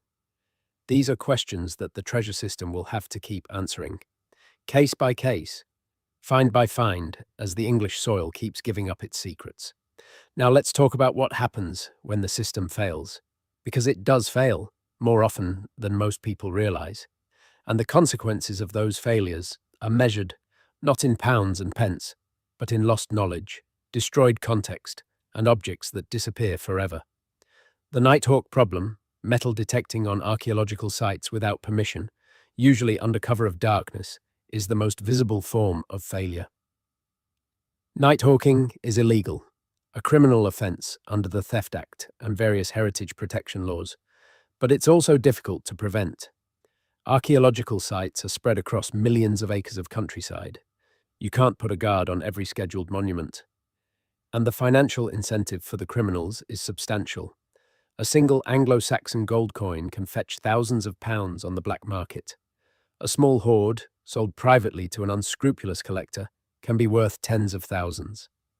The Heritage Crime Programme, run by English Heritage and later Historic England in partnership with the police, has tried to tackle nighthawking through a combination of surveillance, prosecution, and community engagement. There have been some notable successes. In 2015, 2 men were convicted of metal detecting on a protected Roman site in Herefordshire and stripping it of its finds. They received suspended sentences and were ordered to pay compensation. In 2019, a man was convicted of nighthawking on an Anglo-Saxon cemetery site in Lincolnshire and sentenced to prison. But these cases are the exceptions. Most nighthawking goes undetected and unpunished. The objects that are stolen from the ground are sold through networks that are difficult to trace, often ending up in private collections overseas. Once they're gone, they're gone. The information they could have provided about who made them, who used them, how they ended up in the ground is lost forever. And nighthawking is just the most dramatic form of information loss. A more insidious problem is the slow erosion of archaeological sites through normal agricultural activity. Modern ploughing is deep and aggressive. It can reach depths that previous farming methods never touched, bringing objects to the surface and scattering them across the field. Over decades, the repeated passage of the plough can destroy the stratigraphic context of a site, mixing layers that were originally separated by centuries and making it impossible to reconstruct the history of occupation. This is happening all over England, all the time. Archaeological sites that have survived for thousands of years are being eroded by routine farming. It's not deliberate destruction, it's not illegal, it's just the inevitable consequence of modern agriculture happening on top of an ancient landscape. And there's no easy solution. You can't tell a farmer to stop ploughing without compensating them for the lost production. You can't protect every potentially significant site without strangling the rural economy. So the erosion continues, and the archaeological record gets a little thinner every year. For the Yorkshire wolds, this is a particular concern. The thin chalk soils of the upland landscape are vulnerable to erosion, and the agricultural intensification of the post-war period has had a measurable impact on the surviving archaeology. Barrows that were visible on the surface a century ago have been ploughed almost flat. Crop marks, the ghostly outlines of buried features that appear in aerial photographs, show the extent of what's being lost. The Portable Antiquities Scheme has been crucial in mitigating some of this loss. Objects that are brought to the surface by ploughing and found by metal detectorists are at least recorded, even if their context is compromised. The PASS database provides a minimum level of information about where objects were found and what they look like, which is better than nothing. But it's no substitute for proper archaeological excavation, which records every layer, every relationship, every scrap of evidence that helps tell the story of a site. Peter Silverton's find was, in this respect, unusually fortunate. The hoard was deep, 12 feet below the surface, well below the plough zone. It had never been disturbed by agricultural activity. Its burial environment was intact, sealed in the clay since the 9th century. The archaeological team that excavated the find spot was able to recover information about the deposition that would have been lost if the hoard had been closer to the surface and scattered by centuries of ploughing. This depth was also unusual. Most treasure finds in England come from the top foot or so of soil, within reach of a metal detector signal. A hoard buried 12 feet underground would be invisible to a metal detector. It could only be found by deep excavation, which is exactly what happened. The drainage project, cutting much deeper than any plough, reached a level of the ground that had been untouched for 1,000 years. This raises an unsettling possibility. How many other deep deposits are out there, buried beyond the reach of metal detectors, in landscapes that haven't been disturbed to that depth? The answer is, we simply don't know. The detection bias in treasure hunting, the fact that we can only find what our technology can reach, means that our picture of buried wealth in England is systematically skewed toward shallow deposits. The deep ones, the truly well-hidden ones, the ones that their owners really didn't want anyone to find, remain beyond our reach. Peter's find was, in a sense, a statistical accident, a combination of waterlogged ground, a sinking field, and a drainage project that happened to cut through the exact spot where someone had buried their life savings 1,100 years earlier. Change any one of those variables and the hoard would still be in the ground, unknown and unknowable. The thought is both humbling and exciting. Humbling because it reminds us how much we don't know, how incomplete our picture of the past inevitably is. Exciting because it means that the next extraordinary discovery could come at any time, from any field, from any drainage project or building site or erosion gully. The past is still down there, waiting. Let's turn now to the wider significance of finds like Peter Silverton's hoard and what they tell us about the world that produced them. Because the objects in a treasure hoard aren't just pretty things, they're documents, they're evidence, they're primary sources for a period of history that left very few written records. The 9th century in England is frustratingly poorly documented. The Anglo-Saxon Chronicle, the main narrative source for the period, was compiled in Wessex and reflects a distinctly southern English perspective. Events in the north, in Northumbria, and the Danelaw are mentioned only when they impinge on West Saxon affairs. Local records, if they existed, haven't survived. We know almost nothing about the day-to-day lives of ordinary people in 9th century Yorkshire. We know the names of some kings and bishops. We know the dates of some battles and political events. But the social fabric, the economic structures, the cultural life of the region is largely invisible to us. This is where archaeology comes in. Objects like the ones in Peter's hoard provide a form of evidence that the written sources can't. They tell us about craftsmanship, about trade, about the movement of people and goods across early medieval Europe. They tell us about wealth distribution, about social status, about the ways in which people expressed their identity through the things they owned and the things they chose to bury. The coins in the hoard are particularly informative. Coins are one of the most useful archaeological artifacts because they carry explicit information about where and when they were made.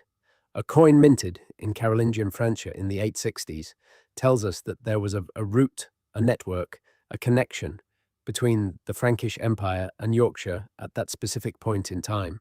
It doesn't tell us the nature of that connection, whether it was trade, tribute, gift exchange, or plunder, but it establishes the link, and from the pattern of links across multiple finds, historians can begin to reconstruct the web of relationships that connected early medieval Europe.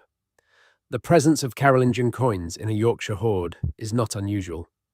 Similar finds have turned up across eastern England, reflecting the extensive trade networks that linked the Viking world to the continent. The Vikings were, among other things, brilliant merchants. Their longships, the same vessels that carried warriors to raid English monasteries, also carried goods to markets in the Baltic, the Mediterranean, and beyond. Silver flowed into the Viking world from east and west, some of it as plunder, some of it as payment for furs, amber, and slaves. The York Mint, which operated sporadically during the Viking period, produced coins that circulated widely across northern England and beyond. Some of these coins bore Christian symbols, others bore Norse imagery, and some bore both. a reflection of the cultural mixing that characterized Viking Age York.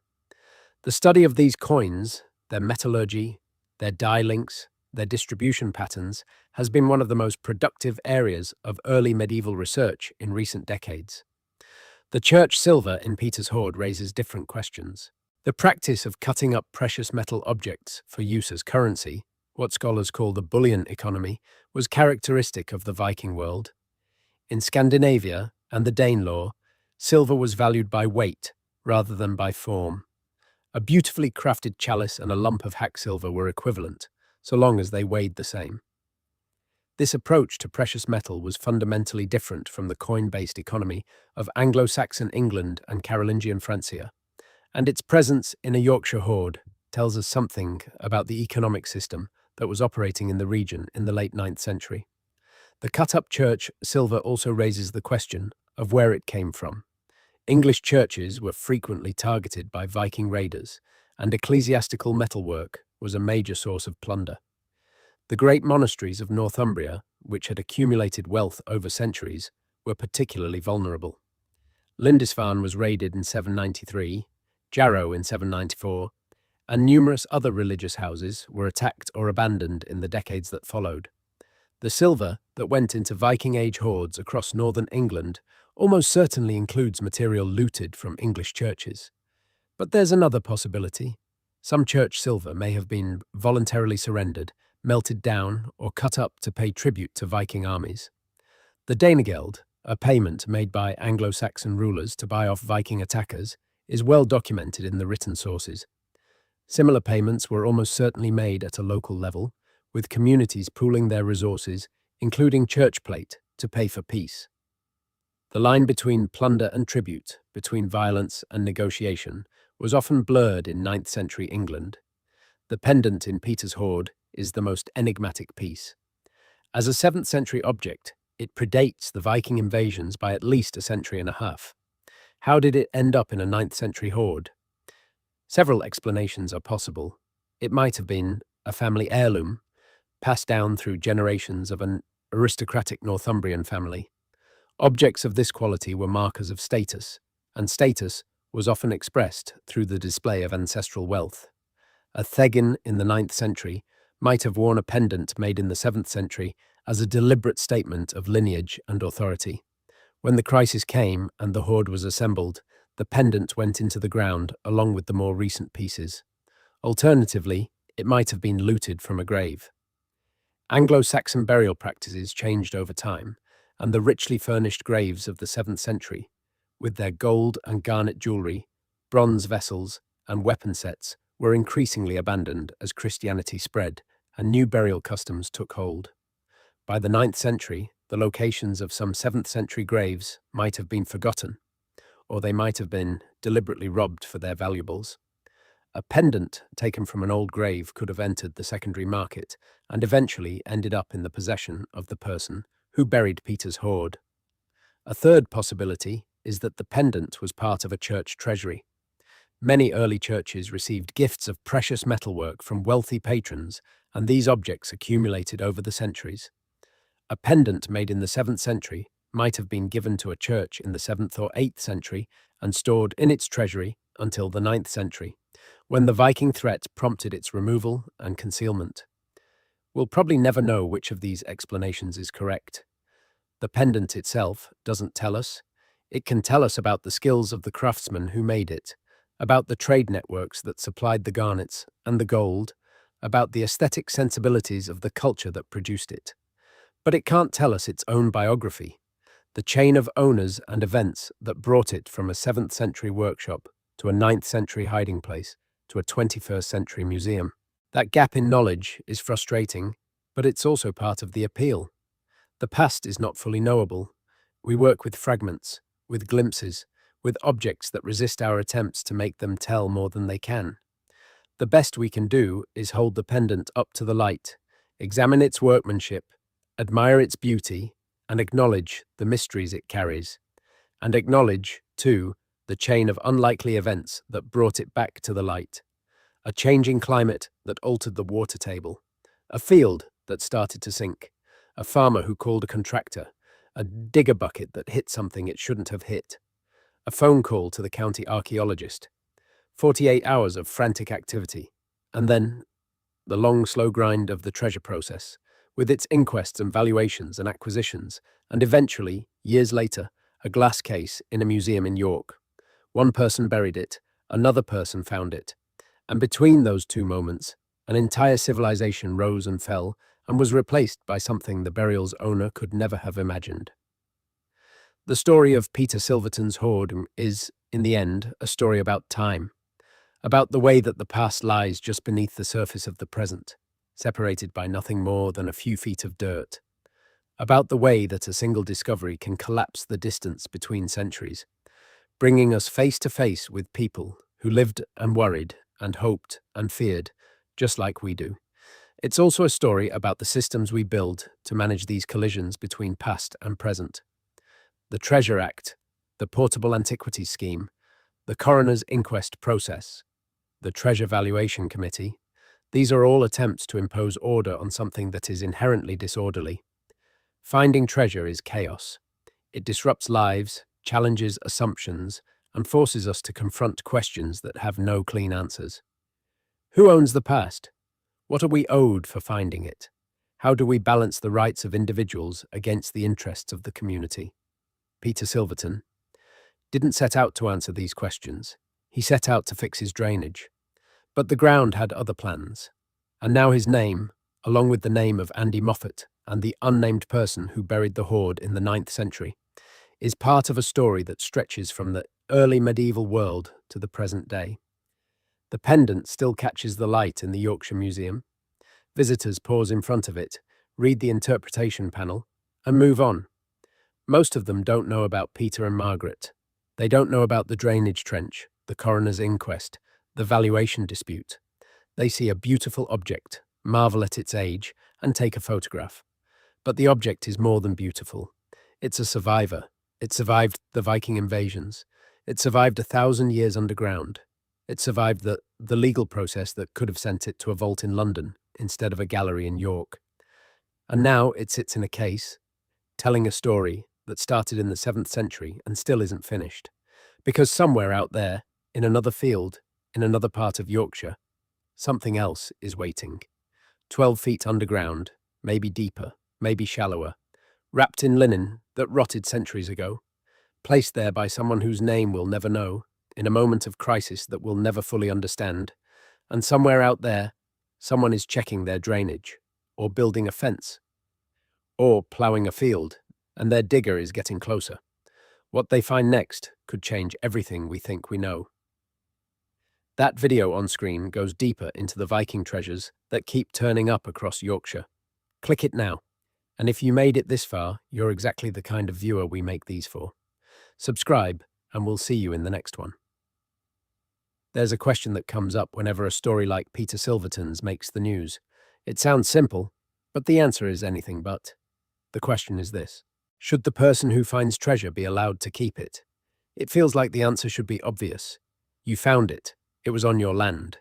Nobody else even knew it existed. Of course, it should be yours. That's how property works. That's how fairness works. That's how the world is supposed to work. But England doesn't see it that way, and the reasons why go deeper than most people realise. The Crown's claim to buried treasure is not just a legal technicality.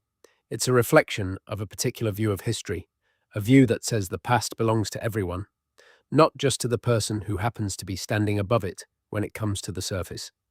The gold pendant that Peter Silverton found wasn't made for him. It wasn't made for anyone alive today. It was made for a person who lived 1,300 years ago in a society that no longer exists, in a kingdom that no longer has a king. And when that person buried it, they didn't intend for Peter Silverton to find it. They intended to come back for it themselves. The treasure, in a legal sense, was never truly lost. It was hidden, and hidden property has a different legal status than lost property.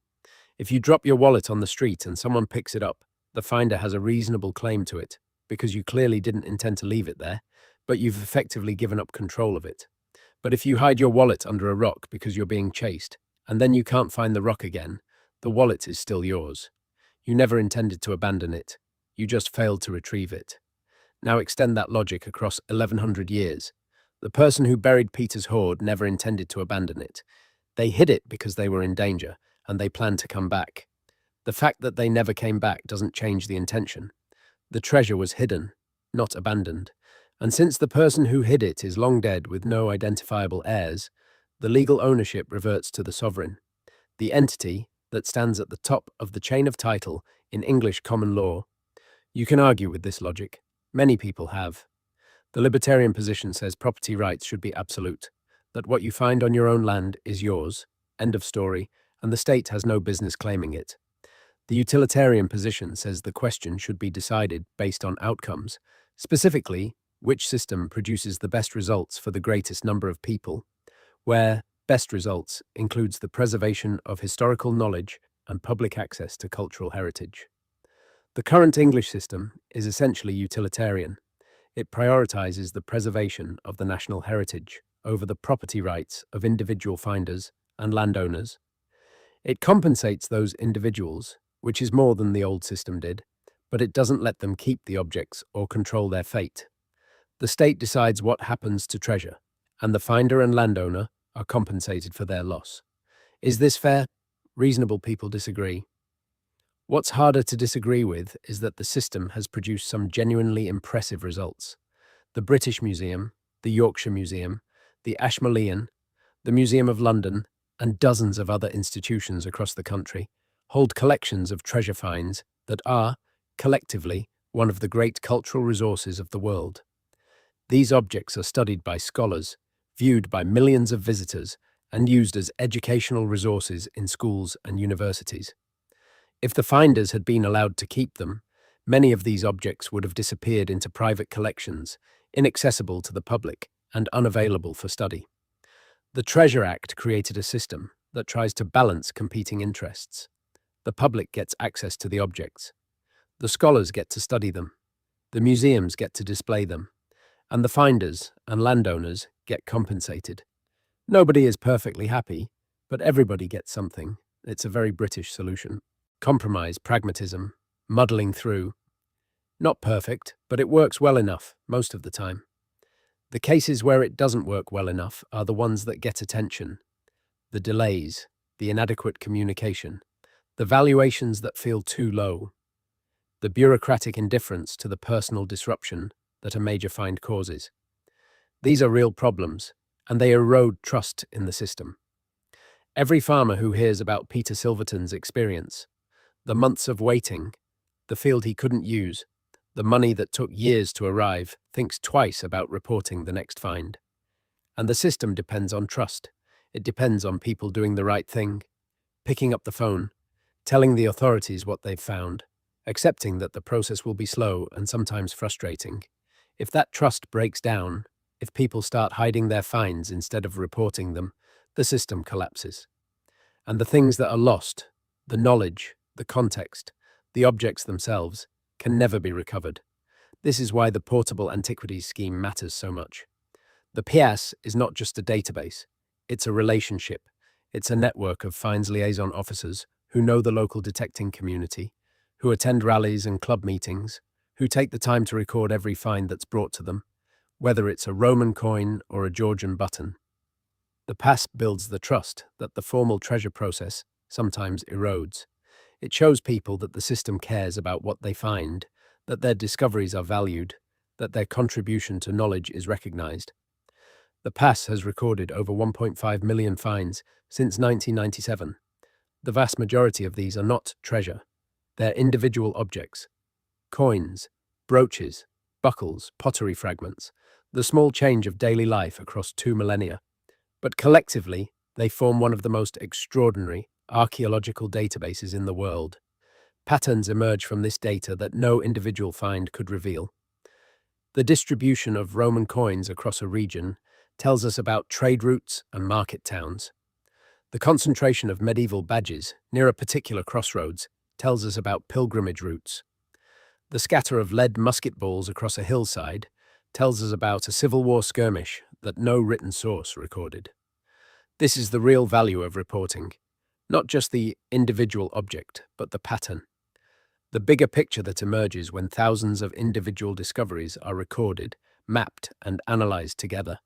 Peter Silverton's hoard is important on its own terms, but it's even more important as part of a larger dataset. One more point on a map that shows us where Viking Age wealth was concentrated, where hoards were buried, where the crisis was most acute. And that map keeps growing. Every year, new finds are added. Every year, the picture becomes a little clearer. We'll never see it in perfect focus. The losses are too great, the gaps too wide, the evidence too fragmentary. But we can see enough to know that the history of England is far richer, more complex, and more surprising than any textbook can convey. Let's go back to Yorkshire one more time, because there's a dimension of this story that deserves attention. It's the dimension of landscape memory. The way that the past persists in the physical fabric of the land, even when the people who created it are long gone. Walk the Yorkshire wolds on a clear day, and you can see layers of history written in the contours of the ground. The ridges where Bronze Age people buried their dead, now visible only as subtle humps in the ploughed fields. The hollow ways, sunken lanes worn into the chalk by centuries of traffic, some of them following routes that were old when the Romans arrived. The earthwork boundaries that divided the land into strips and furlongs during the medieval open field system, their faint outlines still visible in low-angle sunlight. This is a landscape that remembers, not consciously, not deliberately, but physically, in the shape of the ground itself. Every generation that has lived on this land has left its mark, and those marks accumulate, layer upon layer, until the landscape becomes a document of its own history. The chalk geology of the wolds is particularly good at preserving these marks. Chalk is a soft, porous rock that erodes easily, which means that ditches and pits cut into it tend to fill up slowly with distinctive material that stands out from the surrounding natural chalk. Archaeologists can read these features in cross-section, like the pages of a book, each layer representing a different period of activity, a different episode in the story of the landscape. The field where Peter Silverton found his hoard had been used for agriculture for centuries, maybe millennia. The thin topsoil, barely a foot deep over the chalk, had been ploughed and reploughed countless times. But below the plough zone, the ground was undisturbed. The clay with flints deposit that overlay the chalk in parts of the wolds had preserved the burial pit perfectly, sealing it against the elements and the activities of the surface for over 1,000 years. This is one of the paradoxes of archaeological preservation. The very activity that threatens shallow sites, ploughing, leaves deeper deposits untouched. A site that has been farmed for centuries may have lost its upper layers to the plough, but retained perfectly preserved features at greater depth. The problem is that we usually don't know what's down there until something forces us to dig. A development project, a drainage scheme, an unexpectedly sinking field. This is why archaeologists advocate for a precautionary approach to development in archaeologically sensitive areas. Not to stop all development, but to ensure that the ground is investigated before it's disturbed, so that anything significant can be recorded and, if necessary, excavated before it's lost. The planning system in England includes provisions for archaeological assessment, but these provisions are unevenly applied and sometimes ignored. In Peter Silverton's case, there was no archaeological assessment because there was no planning application. The drainage work was routine agricultural maintenance, not a development project. There was no reason for anyone to suspect that the ground contained anything significant. The discovery was pure chance, a collision between the practical needs of a working farm and the hidden legacy of a 1,000-year-old crisis. And that's the thing about buried treasure. It's buried. You can't see it. You can't predict where it is. You can survey a landscape with every technology available: ground-penetrating radar, magnetometry, LiDAR, aerial photography, and still miss a hoard buried 12 feet deep in clay. The technology is getting better, but it's not magic. The ground keeps its secrets until someone, usually by accident, breaks through the seal. Peter Silverton didn't have ground-penetrating radar. He had a digger, a drainage problem, and a contractor named Andy, who happened to notice that something in the clay was catching the light. That's how the past comes back to us. Not through grand expeditions or systematic surveys, but through small accidents on ordinary days. And it will happen again. Somewhere in Yorkshire, somewhere in England, somewhere in the world, someone is about to find something they never expected, something that will connect them to a past they never knew, raise questions they never considered, and pull them into a process they never imagined. When it happens, the system will grind into action. Coroners and archaeologists and valuers will do their work. Museums will open their wallets. Papers will be published. Displays will be mounted, and the finder, bewildered and maybe a little resentful, will stand at the edge of it all, wondering how a drainage project turned into this. Peter Silverton knows the feeling. So does Terry Herbert, who found the Staffordshire hoard. So does David Whelan, who found the Vale of York hoard. So do hundreds of other finders across England, people who went out with a metal detector or dug a hole for a fence post and ended up holding a piece of history in their hands. They all have different opinions about the treasure process. Some are grateful, some are bitter, some are philosophical. But they all agree on one thing: the moment of discovery. That first instant when you realize that the thing in the ground is old and valuable and important is unlike anything else in the world. It's a jolt of pure connection, a bridge across time, a reminder that the past is not an abstraction, but a physical reality, right there in the dirt, right there in your hands. Peter Silverton felt that jolt on a summer morning in 2009. He knelt at the edge of a drainage trench and saw something that no living person had seen for more than 1,000 years. For a moment, before the phone calls and the officials and the legal process and the media and the months of waiting, for one perfect moment, it was just him and the thing in the clay. He still talks about that moment. Not the money, not the museum, not the coroner or the committee.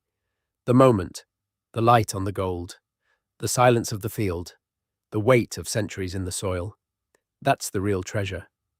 Not the pendant, not the coins, not the silver. The moment, and nobody can take that from him, not even the government. The Yorkshire wolds are quiet now. The harvest is in. The fields are stubble and bare earth, waiting for the winter rains. The drainage works fine. The lower field is productive again. The archaeologists are gone. The find spot is marked on a survey map in an office in York. A small cross on a sheet of paper, the kind of thing you'd miss if you weren't looking for it. But beneath the surface, the chalk remembers. The clay holds its secrets. And somewhere out there, in another field, in another part of this ancient, layered, storied landscape, something else is waiting. Patient, hidden, 12 feet underground, until the next digger comes along. But we're not quite done. Because there's a chapter of this story that most people never hear about. It's what happens inside the museum. After the coroner has ruled, and the valuation has been settled, and the reward has been paid, it's the unglamorous, painstaking, often years-long process of turning a lump of corroded metal into an object that people can actually see and understand. Conservation is the word they use. It sounds clinical, maybe even boring, but in practice, it's one of the most skilled and delicate operations in the entire heritage sector. The conservators who worked on Peter Silverton's hoard spent more time with those objects than anyone, more than the archaeologists who excavated them, more than the curators who would eventually display them, and certainly more than Peter himself, who barely got to look at them before they were whisked away to a lab. The gold items were the easiest to deal with. Gold doesn't corrode, it doesn't tarnish. A gold pendant buried for 1,000 years comes out of the ground looking almost exactly the way it looked when it went in. The 7th century pendant from Peter's hoard needed only gentle cleaning to reveal the full beauty of its garnet and gold cloisonné work. The cells were intact. The garnets, thin slices of deep red stone cut to fit precisely within their gold framework, were still firmly set. A few had hairline cracks, probably caused by the pressure of the overlying soil. But otherwise the pendant was in remarkable condition. The silver was a different story. Silver reacts with sulfur compounds in the soil, forming a layer of silver sulfide, black tarnish, that can completely obscure the surface of an object. In severe cases, the corrosion can eat into the metal itself, weakening it to the point where it crumbles at a touch. The silver items in Peter's hoard were heavily corroded, their surfaces encrusted with a thick layer of dark, brittle material that had to be removed millimeter by millimeter under a microscope. The conservators used a combination of mechanical cleaning with tiny scalpels and dental picks and chemical treatments to stabilize the corrosion and reveal the original surface. This is where the work gets truly painstaking. Every stroke of the scalpel removes material that can never be replaced. A slip of the hand could damage an inscription, obliterate a design, or destroy evidence that would help date and identify the object.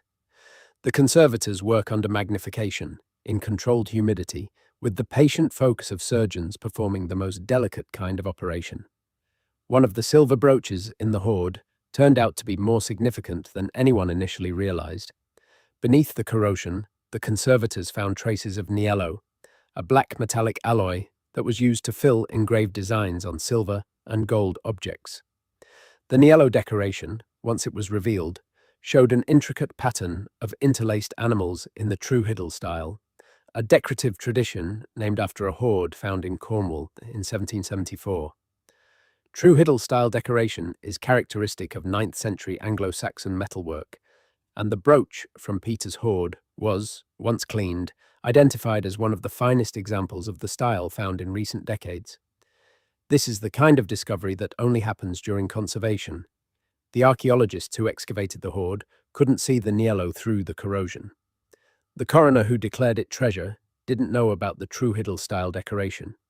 Even the Treasure Valuation Committee, which set the reward, didn't have the benefit of this information, because the conservation wasn't complete when they made their assessment. This raises yet another problem with the treasure process. The valuation is supposed to reflect the market value of the objects, but the market value depends on their condition and their significance, both of which can change dramatically during conservation. An object that looks like a shapeless lump of corroded metal when the valuation committee sees it might turn out to be a masterpiece of Anglo-Saxon art once the conservators have finished with it. By that point, the reward has already been set. The Treasure Valuation Committee is aware of this problem, and in some cases, it has revised valuations after conservation revealed new information. But this is not standard practice. The committee meets, makes its assessment based on the information available, and moves on. Revisions are rare and require a formal request from one of the parties. Most finders and landowners don't know this option exists. Peter certainly didn't until his solicitor told him, by which point the window for revision had closed. The conservation of Peter's hoard took 18 months in total. During that time, the objects were photographed, X-rayed, and analyzed using a range of scientific techniques. X-ray fluorescence spectroscopy revealed the composition of the metals, confirming that the gold pendant contained a high proportion of gold with small amounts of silver and copper, consistent with 7th century English gold work. Energy dispersive X-ray spectroscopy identified the garnets as almandine, a type of iron aluminum silicate that was widely used in early medieval jewelry and was probably sourced from deposits in India or Sri Lanka. These scientific analyses added enormously to the scholarly value of the hoard. They provided hard data about the materials and techniques used by the craftsmen who made these objects, data that could be compared with analyses of similar objects from other sites. The results fed into a growing body of research on early medieval metallurgy, gemstone trade, and craft production that is gradually transforming our understanding of the period. But the science didn't just serve scholarship, it also served storytelling. The discovery that the garnets in the pendant probably came from South Asia, transported thousands of miles along trade routes that connected the Indian subcontinent to the workshops of early medieval England, is a story in itself. It speaks of a connected world, a globalized economy of sorts, operating 15 centuries before the term was coined. The idea that a gemstone could travel from India to Yorkshire in the 7th century challenges the popular image of the early medieval period as isolated, parochial, and primitive. It wasn't. The world of the pendant makers was sophisticated, outward-looking, and deeply connected to other cultures and economies. The materials they used, the techniques they employed, the aesthetic traditions they drew on, all of these were the products of networks that spanned continents. The pendant in Peter Silverton's field was a node in a web of connections that linked Yorkshire to Scandinavia, to Francia, to the Mediterranean, to the ancient gem mines of the East. And now, more than 1,300 years later, that pendant sits in a glass case in York, and the connections it represents are being traced by scholars in universities from London to Tokyo. The research goes on. New finds add new data points. Old finds are re-examined with new techniques. The picture keeps changing, keeps getting more detailed, keeps surprising us. This is the living aftermath of Peter Silverton's discovery. It's not a closed chapter. It's an ongoing investigation, a conversation between past and present that will continue for as long as there are scholars willing to do the work and institutions willing to support them. And it all started with a drainage problem. That's the absurdity at the heart of this story, the beautiful, maddening absurdity that makes it worth telling. One of the most significant archaeological discoveries in northern England in a generation happened because a field started sinking and a farmer needed to sort out his drains. Not because anyone went looking, not because anyone suspected, not because the technology detected something or the records predicted something, because the ground gave way and a man called a contractor. History doesn't wait for us to be ready. It surfaces on its own schedule, in its own way, indifferent to our plans and our priorities. It bursts through the surface of a ploughed field when a metal detector beeps. It tumbles out of a riverbank after a storm. It appears in the bucket of a digger that was supposed to be cutting a drainage channel. And when it does, we have to decide what to do with it. Do we pick it up and put it in a drawer? Do we sell it to a collector and forget about it? Do we call the authorities and start a process that might take years and might not end the way we want? Peter Silverton called the authorities. He did the right thing. He sacrificed his time, his privacy, and his peace of mind so that a 1,000-year-old story could be told properly. He didn't do it for the money, though the money was welcome when it finally arrived. He didn't do it for the fame, which was fleeting and uncomfortable. He did it because he knew, instinctively, that what he'd found mattered, that it belonged to more than just him. And now it does. It belongs to the Yorkshire Museum, and through the museum, to everyone who walks through those doors. It belongs to the scholars who study it, the students who learn from it, the children who press their faces against the glass and stare at something that was made before their country was a country, before their language was a language, before anything they know existed. It belongs to the future too. The objects in Peter's hoard will outlast us all. Gold doesn't decay, garnets don't fade. The pendant will still be there, glowing under the lights, when the last person who remembers Peter Silverton's name has been forgotten. It will still be telling its story, a story about a world of violence and beauty and connection and loss, long after we're gone. That's the real power of buried treasure. Not what it's worth, but what it means. Not the gold, but the story.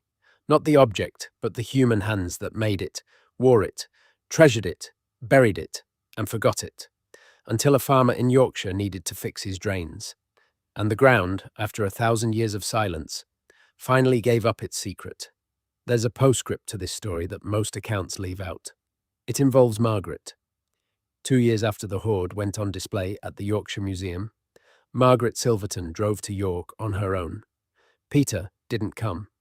He'd seen the display once at the opening event, surrounded by curators and journalists and council members, and he'd decided once was enough. But Margaret went back. She went on a Tuesday morning in February, when the museum was quiet and the galleries were nearly empty. She stood in front of the pendant for a long time. She later told a friend that she wanted to see it without the crowds, without the fuss, without anyone watching her. She wanted to look at the thing that had come out of her husband's field and see it for what it was. Not a headline, not a legal case, not a valuation dispute. Just a piece of gold made by someone's hands, a very long time ago. She said the thing that struck her most wasn't the gold or the garnets. It was the precision. The tiny cells, each one cut to hold a single sliver of stone, each one fitting perfectly against its neighbours. Someone had sat at a workbench more than 13 centuries earlier and done this work with tools we would consider primitive. They'd cut the gold, shaped the cells, selected the garnets, placed them one by one, and created something that still worked, still held together, still caught the light exactly as intended, after all that time. She thought about the hands that did that work. Were they steady? Were they young or old? Did the person who made this pendant know how good they were? Or did they just do the work because it was what they did? The way Peter fixed fences and checked drainage and went about the business of keeping a farm running. She thought about the person who buried it. Were they scared? Were they alone? Did they look back at the spot, trying to memorize the exact position, planning to come back in a week, a month, whenever the danger passed? Did they know they were leaving something irreplaceable in the ground? Or was it just stuff? Just metal and stone, not worth dying over?